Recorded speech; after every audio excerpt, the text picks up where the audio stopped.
டெஸ்க்டாப்பில் உள்ள CCE Assist 1.0 என்ற ஐகானை டபுள் கிளிக் செய்து மென்பொருளை ஓபன் செய்யுங்கள். முன்னர் கூறியபடி யூசர் நேம், பாஸ்வேர்ட் கொடுத்து லாகின் செய்யுங்கள். தற்போது AYAT ஸ்கிரீன் தோன்றும். AYAT ஸ்கிரீனில் நீங்கள் ஏற்கனவே தேர்ந்தெடுத்த கல்வியாண்டும் பருவமும் ஹைலைட் செய்து காட்டப்பட்டிருக்கும்.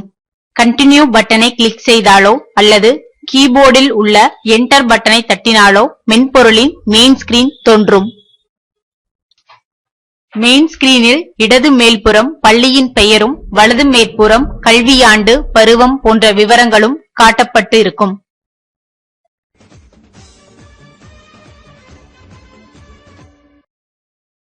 மென்பொருளில் 1 முதல் 8ஆம் வகுப்பு வரையிலும் ஒரு வகுப்பிற்கு ஒரு பிரிவும் முன்னரே உருவாக்கப்பட்டு உள்ளது. அதேபோல் 8 வகுப்புகளுக்கும் தமிழ், ஆங்கிலம், கணிதம், அறிவியல், சமூகவியல் என்ற 5 சப்ஜெக்ட்களும் முன்னரே உருவாக்கப்பட்டு இருக்கும். 8 வகுப்புகளுக்கும் 3 பருவங்களில் அனைத்து சப்ஜெக்ட்களிலும் இடம்பெற்றுள்ள பாடத்தடைப்புகளும் முன்கூட்டியே பதிவு செய்யப்பட்டிருக்கும். அதேபோல் வளரறி செயல்பாடுகள் அ மற்றும் ஆ ஆகியன அனைத்து பாடங்களுக்கும் வரையறுக்கப்பட்டு உள்ளீடு செய்யப்பட்டிருக்கும்.